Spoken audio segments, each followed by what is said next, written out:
Bentar Mas, klarifikasi dulu. Iya.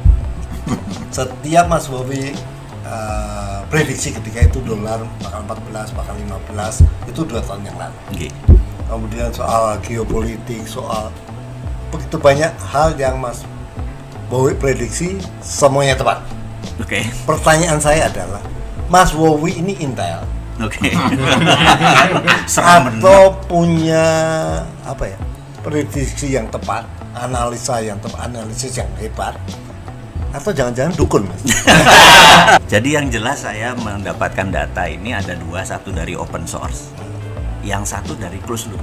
Nah, closed loop ini memang teman-teman lama yang di beberapa negara yang memang menjadi orang-orang yang selalu memfeeding berita-berita sebelum masuk ke berita internasional. Jadi saya tadi bilang sama Mas Gibran gitu ya, bahwa kalau kita ingin percaya berita di dunia saat ini, jangan pernah percaya pada berita di mainstream news. Karena saat ini sejak zamannya Trump berkuasa 2017 ke sini, itu semua berita itu di alternate atau di tailor atau di engineer, di manufaktur, jadi nggak ngono. Emang didesain begitu, emang didesain karena ada targetnya gitu. Diarahkan. Nah, karena saya tahu sejak 3-4 tahun terakhir, akhirnya datanya ya tidak ngambil dari data yang open, yang terbuka dari umum, ya kita tanya sama teman-teman pelaku atau yang lagi bergerak tadi. Jadi malah jadi kayak ahli nujum. Iya, jadi kayak ahli nujum. Mas Bowi ini sebenarnya kalau memang menggambarkan diri Mas Bowi ini sebagai siapa sih? Nah, menarik nih. Jadi saya ini kalau dulu hari Rebo, saya berada di sebuah institusi negara yang bergerak dalam itu. Di saat itu karena berada di sebuah lembaga yang bergerak dalam bidang apa ya, eradicate threat kali ya, kalau bahasa akademinya. Eradicate threat itu bahasa sederhananya adalah meniadakan ancaman. Meniadakan ancaman gitu ya. Karena kalau untuk bernegara supaya intact, utuh segala macam, ada sebuah lembaga yang tugasnya meniadakan ancaman atau eradicate threat. Kalau kepolisian itu dalam struktur tugasnya adalah mempidanakan ancaman. Kalau ini belum ada ancaman. Udah harus sudah ya, gitu. Nah, disitulah kita dulu mencoba. Tugas saya bukan di lapangan, tetapi adalah ANSTRA. ANSTRA adalah analisis dan strategik. Jadi data mentah gitu ya, kita dapat, kita analisa jadi informasi kita strategikan jadi knowledge. User kita itu butuhnya knowledge, bukan butuh data gitu. Nah, kita kasih ya, untuk dieksekusi atau tidak ya bukan urusan kita. Sayangnya sejago-jagonya knowledge yang kita kasih, rupanya cara bernegara di atas kurang begitu paham memanfaatkan knowledge yang sudah matang gitu. Lebih percaya pada informasi, pada di dunia mainstream tadi, yang seakan-akan itu adalah populi atau suara rakyat. Kan folk day menurut mereka, padahal itu di alternate suara rakyat. Lu sekarang lagi sibuk apa Mas Bowi? Ini ada, saya kan menganut ilmu ekonomi yang namanya MMT, Modern Monetary Theory gitu ya. Jadi berbeda mazhabnya dengan yang ada saat ini dengan Ibu Menteri gitu ya. Dia punya mazhab yang sudah mungkin berjalan sekian lama, dan saya merasa bahwa di ekonomi normal mungkin teori dan ilmu dia bisa jalan. Di ekonomi at crisis mungkin juga bisa jalan, mungkin. Tetapi di economic at war itu mazhabnya sebuah strategi berbeda. Jadi ada buku judulnya The Economic at War. Buku ini bagus banget gitu ya. Baru terbit tahun 2020 ini. Jadi itu mengingatkan waktu-waktu war di tahun Perang Dunia Kedua gitu ya, gimana caranya ngebangun ekonomi di masa perang. Berbeda dengan cara-cara sekarang gitu. Nah, perang itu bukan berarti bedil. Ini yang harus diingat nih, perang dor itu bukan perang lalu. Itu kuno gitu. Nah, perang saat ini ada 7 macam. Jadi 1/7 itu yang kombatan yang pakai bedil, yang 2/7 yang 6/7-nya nggak ada hubungannya sama tembak-tembakan, seperti economic war, Oke. terus financial war, terus ada namanya biological war gitu ya. Nah, trade war itu adalah bagian dari war zaman sekarang. Jadi pada saat 2017 Trump dilantik jadi presiden, sejak saat itu dia menyatakan declare war, trade war dulu terhadap China. Bagi dunia harusnya sudah mengelola negaranya sudah economic at war, gitu bagi dunia. Tapi tak lihat kok masih normal gitu. Makanya saya waktu itu 2017 saya bilang, sorry, dolar 17.000. Saya bilang ke orang masku ini gitu ya. Iya, kalau kayak ini 17.000 gitu dan lain sebagainya. Dan waktu itu kejadian, jadi bukan karena kita paranormal, emang separuh dukul. Separuh dukun gitu. Jadi old system itu kan ada kata, kalau Mas Gading pengen punya usaha, maka ada 2 jurusnya. 1 pinjam dana dari bank, 2 IPO. Cuman IPO kan harus 100 miliar omsetnya gitu ya. Nah, kalau moderat, orang yang modal dengkul urat kan gak bisa ya. Akhirnya kita minjem bank. Nah, minjem bank itu punya kata mantra. Ada jaminan nggak? Ada jaminan. Rupanya secara statistik hanya 7% manusia yang punya jaminan. Jadi yang 97% nggak akan pernah bisa dibiayai dengan cara bank. Gitu kan? Dengan cara bank. Itu yang membuat kita harus, itu old system. Gitu. Nah, new system bagaimana? New system yang 93% ini harus bisa punya jaminan. Karena itu saya di 2017 melakukan studi karena udah tahu begini akan arahnya bernegara, kan kita bukan orang yang mengutuk kegelapan kan. Saya pikir kita harus punya solusi ekonomi. Saya buat namanya urun dana gitu ya. Jadi saya kumpulkan beberapa investor receh yang naruh 1 juta, 2 juta, 3 juta. Terus ada misalnya waktu itu Arfah ya, Arfah tuh, Arif Fatona tuh punya barbershop 50 yang 400 sampai 700 jutaan satu cabang, dia membuat 3 cabang per duit X gitu ya. Itu 2 hari soal gitu ya. Terus berjalan suatu hari kita disemprit sama OJK. Ini Anda melanggar undang-undang bursa. Wah, ini tahun 96. Saya bilang, bos, presiden ganti 5 kali, bos. Ini masih pakai 96. Kapan majunya negara gitu kan gitu. Wah, nggak bisa. Terus karena nggak ada aturannya. Kalau nggak ada aturannya di Singapura, di Jepang, di Hong Kong, itu pakai namanya regulatory sandbox. Jadi ya udah, selama lu nggak pidana, nggak melanggar hukum, ini nanti dibuat bareng-bareng. Kalau di Indonesia nggak boleh. Jadi semua hal yang nggak ada aturannya nggak boleh. Jadi saya bilang, bos, di agama saya bilang itu semua itu halal kecuali yang Allah atau Tuhan haramkan. Kalian ini semuanya haram kecuali yang dihalalkan oleh Allah. Lu lebih sakti dari agama gue loh. Akhirnya kita mengajukan usulan-usulan. Ya singkat cerita, negara melalui OJK ngerti kali ya bahwa pasar memang sudah berubah gitu ya. Ini jalur prosedural saya ikuti, tapi jalur non prosedural nih saya, karena kan kita gini, pengusaha tuh nggak boleh ada matinya kan. Cara keluar gimana? Karena saya tahu ini solusi. Terus saya ngadep Pak Dahlan Iskan, saya bilang, Pak izin Pak, promosiin Pak. Dia bilang, apa? Saya punya UKM, bursa efek UKM kata gitu.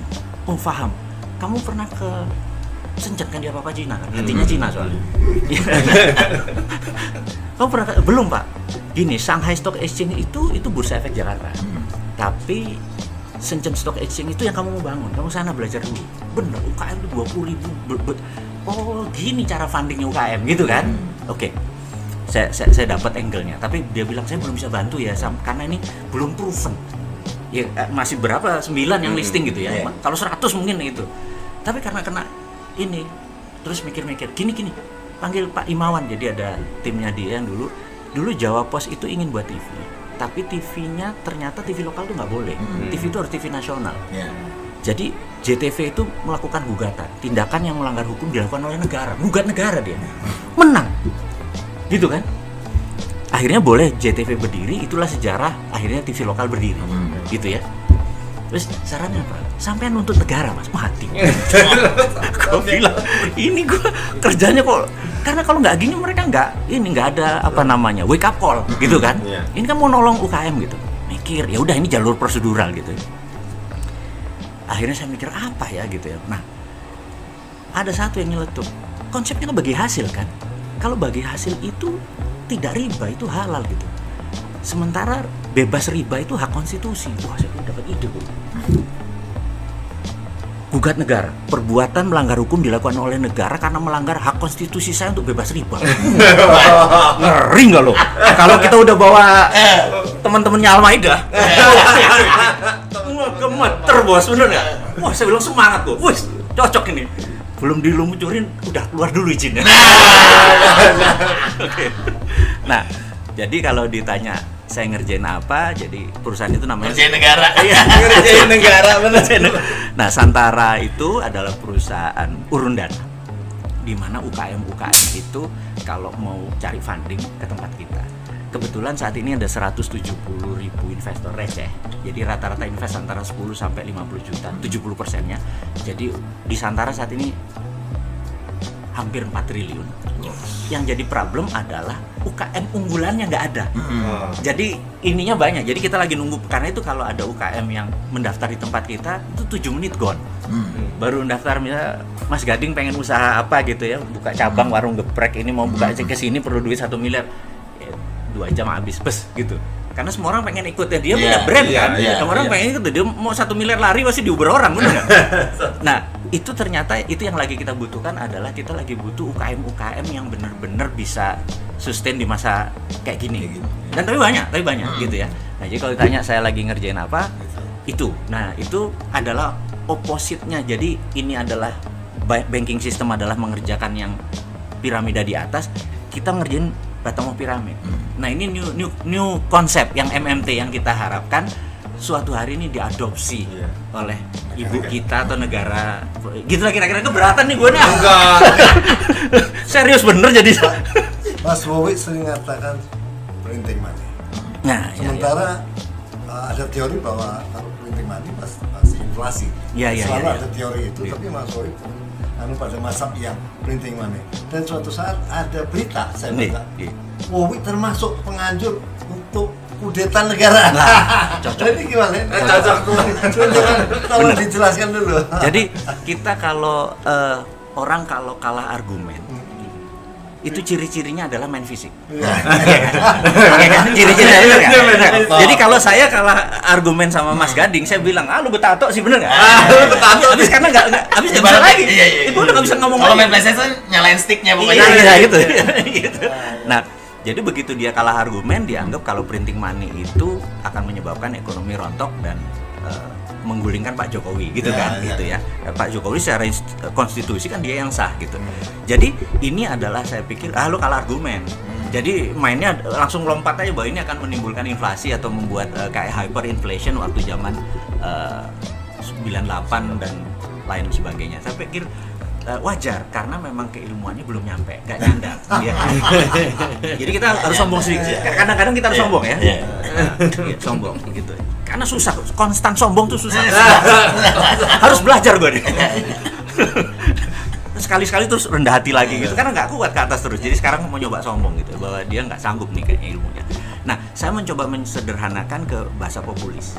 Bahasa populis ini begini, kalau Mas Roy saya kasih uang 100.000, Mas Roy beli tempe. Ini uangnya printing money loh, bukan dikasih, ini printing money dari langit saya kasih 100.000. Terus Mas Roy beli tempe, terus tempenya dipotong jadi 500 biji karena banyak kan gitu. Terus masing-masing dijual 1.000, kan jadi 500.000. Inflasinya di mana? Itu sederhananya ya. Gitu. Tapi mau mengingatkan bahwa di ekonomi stadium 1, kalau anggap normal, printing money jalan. Stadium 1 ekonomi turun sedikit berjalan. Tapi kalau ekonomi stadium 3, di mana faktor produksi sudah turun, misalnya sekarang faktor produksi Mas Gading punya garment sehari 10 gitu ya. Terus faktor produksi sehari cuma 2, itu udah tinggal 20%. Itu nggak cocok printing money. Itu udah itu malah karena begitu dikasih pun nggak ada yang beli, jadi inflasi gitu ya. Nah, jadi yang diukur itu bukan printing money-nya, tapi gunanya buat apa. Nah, pada saat kemarin faktor produksi itu turun 40%, jadi 60%, printing money masih pas. Didiemin ini sampai September. begitu ini bergerak turun terus, karena kan PHK ini mulai begini kan. Terus di printing money, inflasi, gitu itu yang saya bilang. Jadi ini mungkin ilmunya disederhanakan, tetapi penting untuk memahami printing money, di mana printing money itu menghindari orang untuk ngutang. Saya nggak mau lagi kita yang negara ini berdaulat, saya pengennya udahlah asing-asing tuh go home gitu ya. Karena pertanyaan sederhana nih, Mas Gibran, Indonesia mungkin nggak kekurangan rupiah? Kekurangan rupiah? Iya. Mungkin. Enggak mungkin. Mungkin ya, cetak aja sendiri. Cetak Kalau sendiri. kekurangan dolar. Kekurangan dolar mungkin, ya. kekurangan emas mungkin. Iya. Kekurangan Rupiah, rupiah. iya. Nggak Tinggal mungkin. cetak. Nyetak aja. Masalahnya kan buat apa dicetaknya? Iya. Gitu ya dicetaknya. Terus kepakaran ilmu inflasi ini ya harus kita kaidahnya harus kita penuhi. Misalnya gini contohnya. Kalau Mas Roy adalah presiden gitu ya. Panggil. Mas Gading ini kita coba bangun rumah gitu. Wow. Kayaknya kita perlu 1 juta rumah. Perlu berapa modalnya? 100 triliun. Oke. Mas Gibran print 100 triliun kasih si bosman itu, bener. 100 triliun terus bilang, lo korupsi gue penggal leher lo, bener nggak? Gini. Taruh paspor lo, taruh surat nikah lo semua di sini, bener? Iya. Ini nggak bisa keluar negeri. Iya. Oke. Terus nanti bikin 1 juta rumah, nggak boleh ada bunga, nggak boleh ada telat 5 tahun lagi, begitu bayar balikin ke bank sentral gitu. Begitu 100 triliun dapat, saya datang ke Krakatau Steel, nyala ini besi perlu sekian, semen perlu sekian, bata perlu sekian, kusen sekian semua, dan harus 100% lokal, nggak boleh ada unsur impor. Begitu barang ini datang, berdiri, orang beli. Karena beli kan nggak ada untung yang kita bilang margin, nggak boleh ada margin, orang buat rakyat kok. Begitu beli, uang masuk, begitu masuk bakar. Yang 100 triliun. Yang 100 triliun tadi. Begitu 5 tahun kemudian uangnya dimasuk kan dibakar semua. Iya. Inflasinya di mana? Itu bendanya. Itulah yang membuat Cina. Dipakai Cina itu. Cina tuh punya 2 mata uang, renminbi sama yuan. Iya. Renminbi di dalam negeri, yuan di luar negeri. Iya. Yang renminbi itu dicetak berdasarkan project base di awal tahun 90-an. Sekarang renminbi sama yuan jadi satu. Iya. Jadi dulu itu begitu. Nah, ini nggak boleh keluar negeri. Kalau keluar negeri namanya jadi yuan. Renminbi nggak laku. Gitu. Makanya saya bilang, ya udah kita buat aja rupiah biru sama rupiah merah.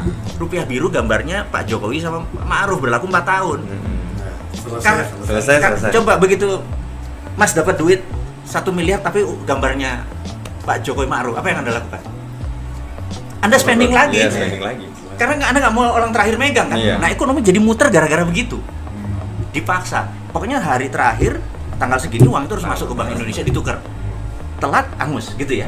Nah, hal-hal seperti itu adalah apalagi sekarang udah ada blockchain, udah ada trusted open ledger, itu segala macam. Itu ngontrolnya gampang. By digital gampang. Tapi mungkin karena angkatan kolonial ya, yang sekarang ini kan. Jadi pemikiran. Jadi ngelihat sesuatu yang digital itu agak selain alergi terus nggak punya anti alerginya gitu ya.